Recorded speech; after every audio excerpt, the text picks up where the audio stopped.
चाहते हैं कि ज़िले में या पूरे चनाब रीजन में जो बदनामत है एक्सीडेंट्स को, उसको किस तरीके से हम सॉल्व कर सकें। एसएसपी ट्रैफिक साहब को मैंने रिक्वेस्ट की तो ये बटोत से, रामबन से आए हैं। डीसी साहब का मैं शुक्रिया करना चाहता हूं कि उन्होंने सब लोगों को, स्टेक होल्डर्स को बुलाया, स्वयं टाइम निकाला, अलग अलग मुद्दों पे चर्चा हुई।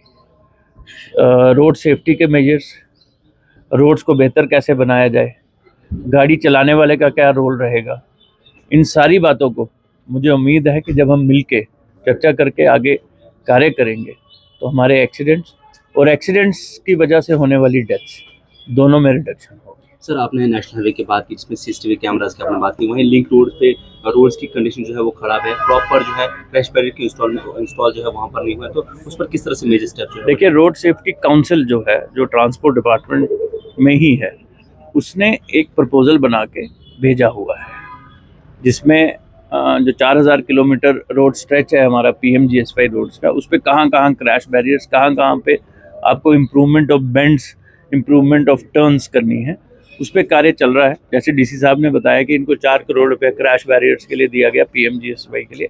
मुझे लगता है ये एक रेगुलर प्रोसेस रहेगा, उससे हमारी रोड सेफ्टी इंप्रूव होगी। सर, 3 डिस्ट्रिक्ट्स की कॉम्बाइंड मीटिंग आज यहाँ पर थी। यहाँ पर एक बड़ा इशू चल रहा है इलेक्ट्रिक ऑटो, इलेक्ट्रिक रिक्शास का, जो पहाड़ी एरियाज में चलते हैं। सड़क हादसा में जो है कुछ लोगों की जान भी गई, नौजवान जिसमें गए। तो आज आपने कहा कि इलेक्ट्रिक जो रिक्शा खरीदेगा वो उसी जो खरीदेगा वही चला सकता है, इसके अलावा उस पर ड्राइवर, ये नियम है।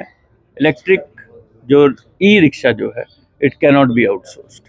ई रिक्शा के लिए आपको लाइसेंस लेना है। ई रिक्शा 5 किलोमीटर के दायरे अपने स्टैंड से बाहर नहीं जा सकता।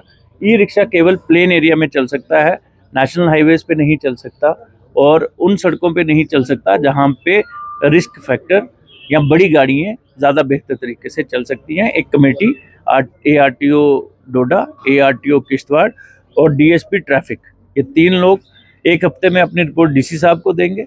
उस पर चर्चा करके इसके फाइनल जो ऑर्डर्स हैं वो पहले हफ्ते अप्रैल के हम जरूर निकाल देंगे। हमने डीसी साहब से अभी उसी बात पे चर्चा भी करेंगे और कोशिश करेंगे कि जो अवेलेबल, या तो कोई वेकेंट बिल्डिंग सरकारी है, अगर वो नहीं तो कोई जगह मिले जिसमें हम बना पाएँ। ARTO का ऑफिस ही नहीं, लेकिन ATC, जिसको ऑटोमेटेड टेस्टिंग सेंटर कहते हैं, गाड़ियों की जिस पे इंस्पेक्शन होगी, टेस्टिंग होगी, जो हम अब total state of the art की तरफ मूव कर रहे हैं जम्मू में। और वहीं पे हमारी एक कोशिश है DDRs बनाने की, डिस्ट्रिक्ट ड्राइविंग रिसर्च इंस्टीट्यूट्स, जहाँ पे लोगों को बेहतर तरीके से ड्राइविंग सिखाया जाए। जब कुछ साल पहले भी इस पे चर्चा हुई थी लेकिन जगह नहीं मिल पाई, अब उसमें शायद कुछ मॉडिफिकेशंस हो रही हैं पॉलिसी में, तो मुझे उम्मीद है कि हम इसको जरूर आगे ले जा पाएंगे। एक्सीडेंट्स को रोकने के लिए मेजर स्टेप्स आपने लिए, जिसमें आज मीटिंग में दौरान आपने जिक्र किया कि अगर किसी का भी ड्राइविंग लाइसेंस सस्पेंड होता है उसके बाद उसको IIT से जो है वो सर्टिफिकेट लेना पड़ेगा, उसके बाद ये चीज़ें जो है यहाँ IIT या IDTR है, institute of driving training and research, जो जम्मू में बन रहा है। वो लोग आपको सिमुलेटेड और on spot, on wheel drive सिखाएंगे। उसी के बाद आपका जो सस्पेंशन है वो रिवोक किया जाएगा। ये इंस्ट्रक्शंस मैंने ऑलरेडी दे दी है। ड्राइवर्स के लिए क्या अपडेट रहेंगे, खासतौर पर जो चुनाव खिते के ड्राइवर्स हैं? ड्राइवर्स का सबसे बड़ा रोल है। आप जितनी मर्जी कोशिश कर लीजिए, अगर ड्राइवर्स सोच समझ के तरीके से फ़ोन पे बात करते हुए ना, नशे में नहीं, नींद कम करके, बिना रेस्ट के गाड़ी नहीं चलाएंगे तो एक्सीडेंट्स पक्का रिड्यूस होंगे।